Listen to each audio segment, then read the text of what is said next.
সমস্ত পৃথিবী যদি এক পালায় দেওয়া হয় আর এই সামান্য বাক্যটুকু যদি এক পালায় দেওয়া হয়, তো সেই বাক্যটুকুর ওয়েট পৃথিবীর চাইতেও বেশি ভারী হয়ে যাবে। বলুন সুবহানাল্লাহ। শুধু তাই নয়, হযরত মূসা আলাইহিস সালাতু ওয়াস সালাম আল্লাহ তাআলার কাছে যেতেন, তার সাথে কথা বলতেন তুর পাহাড়ে গিয়ে।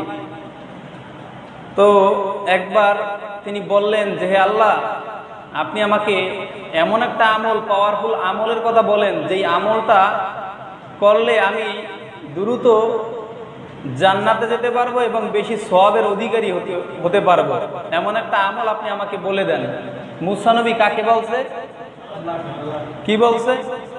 যে এমন একটা আমল আমাকে শিখিয়ে দেন যাতে আমি দুনিয়াতেও অনেক সওয়াবের অধিকারী হতে পারি এবং অতি সহজে যেন জান্নাতে যেতে পারি, এরকম একটা আমল আপনি আমাকে শিখিয়ে দেন।